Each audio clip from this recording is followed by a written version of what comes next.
Now we're going to come back and take a look at some C-sharp variables. Now this section, we're not going to really have any coding in it, but it's important that we go over the different types of variables that C-sharp is going to offer us.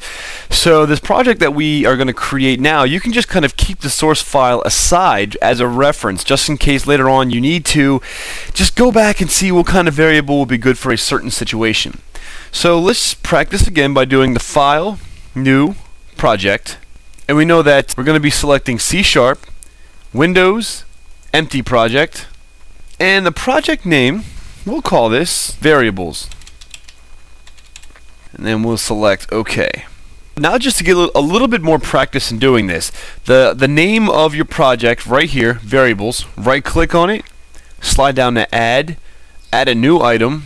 The new item that we're going to add is this code file, and I'm going to select this view so we have a little bit bigger icons. We can select between the small icons and the large icons. So I have the large icons back up. So we have this code file, and we're going to name the code file, I'll just call it like maybe vars. vars.cs, and then select add. Perfect. So now we're going to take a little bit more practice coding the skeleton. So code it using system class. Okay, so I named my class var. Now you'll notice that it doesn't really have anything to do with the name of the C-sharp source file or the name of the project. It doesn't really matter. I'm just naming this class var just as my reference, so I know that this is where my program is going to begin, in the var class. The only thing that really matters is that I have my main function stored in here. This is the only thing that really matters, is that I have this. So now I have a program that will execute. And to prove it, I'll select Control and I'll select F5. Here we go. So now let's declare a couple of variables, and I'm going to start with the ones in the integer type.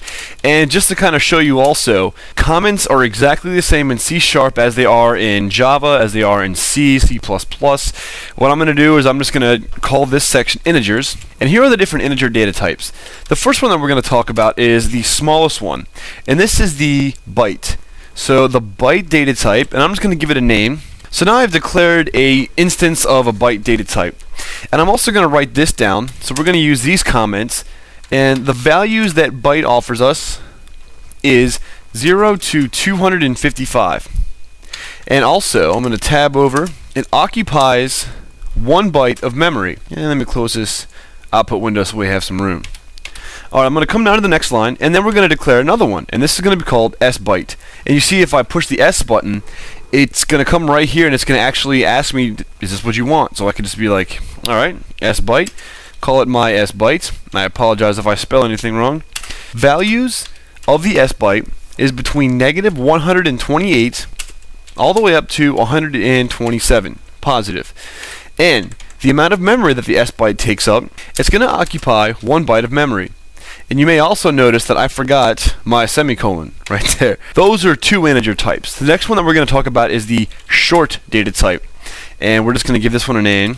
Within the short data type, it's going to allow us to have negative 32,768 all the way up to positive 32,767. The short data type is going to occupy 2 bytes of memory. So sort of keep these bytes in mind when you're declaring these variables later on in your program, because the name of the game is to try to salvage as much memory as possible so that your programs will run efficiently. And not only that, but your program will run on a system that might be using other applications that are really big memory hogs, so then your program will be able to work very well. So the next one that we're going to talk about is the ushort. So we have ushort, and we'll just call this, I don't know, same as before, my ushort.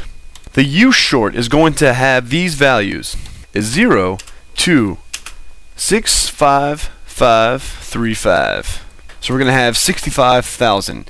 And the reason that we're going to have that many is because you can see, for those of you that know about programming and data types, this U is actually short for unsigned. So unsigned basically means that it's going to have all the positive numbers and it's not going to allocate any memory for negative numbers. So if you know that you're going to be using a sizable amount of integers and you're not going to be needing any negative numbers, you can allocate this so it's going to be more efficient.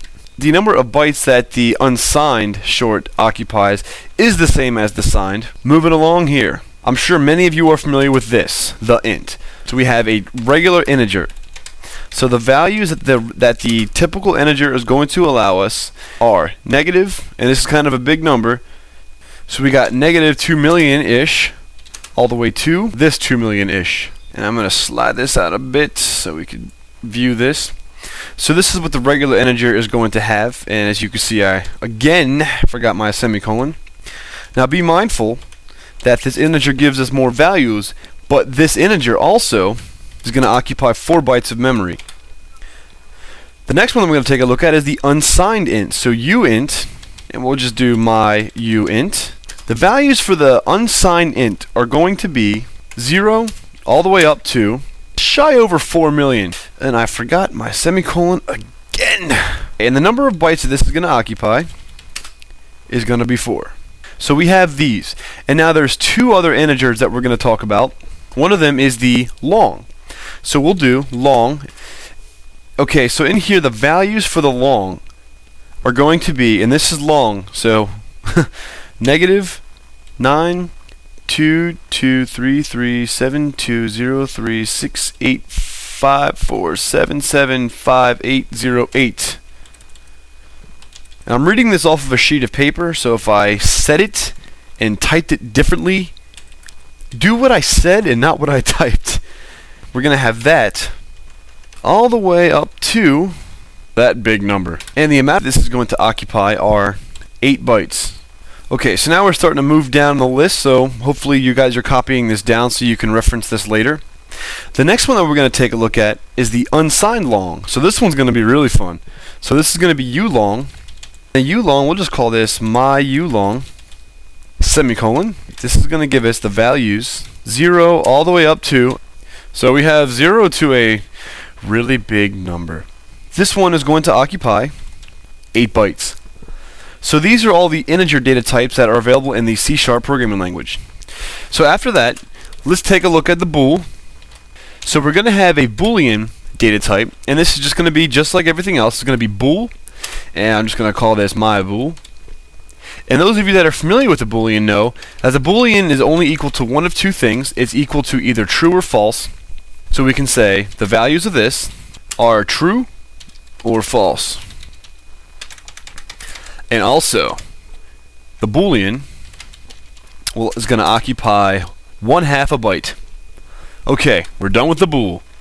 So now, I'm going to make another comment here where we can put floating point data types. So we're almost done. We're going to talk about floating point, and then we're going to talk about ASCII characters. So once we get to this floating point, the first one that we're going to recognize is the float. The values of this is going to be approximately plus or minus 1.5 times 10 to the negative 45 all the way up to plus or minus 3.4 times 10 raised to the positive 38. Alright, that may seem confusing, but the important thing to note is that the float is going to occupy 4 bytes of memory. So next to the float, we have the double, my double, and this is going to be, and we could see that this double holds a lot more values than the float, so it's going to be the values are approximately plus or minus 5 times 10 raised to the negative 324 power all the way up to plus or minus 1.7 times 10 raised to the 308 power. Keep in mind that even though this data type delivers us a lot more data, it also occupies twice the amount of memory. And there's also one more that we're going to discuss in the floating point section, and this is called the decimal. So we're going to call this decimal my dec. The values for the decimal are approximately plus or minus 1.0 times 10 raised to the negative 28 power all the way up to plus or minus 7.9 times 10 raised to the 28 power. Now, one also other thing to note that I kind of skipped on the float and the double that I'm going to go ahead and add. For the double is going to have 7 significant figures. The double is going to have 7 significant figures. I'm sorry, the float's going to have 7 significant figures. The double is going to have 16 significant figures, and the decimal is going to have 29 significant figures. So we can also see that the decimal data type is going to occupy slightly more memory, and this is going to occupy 12 bytes. So this is the end of the floating point section. One more section that we're going to muscle through before we continue is the ASCII characters.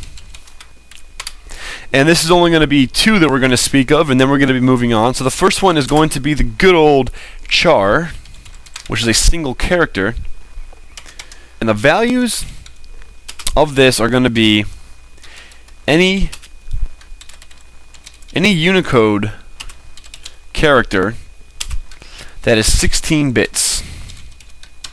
And it's going to occupy 2 bytes. The last one that we're going to talk about is a good old-fashioned string. We're going to be using this quite a bit. And the string is going to hold exactly the same as the character, except for the string is going to be a significant amount of characters. So it's basically like a whole array of characters, which we'll talk about a little bit later. And the bytes that this is going to occupy is going to be dynamic, depending on the size of the array. Okay, so these are the data types that C# has to offer us. Save this source file, save all, and we're going to come back in another one and get to some more programming.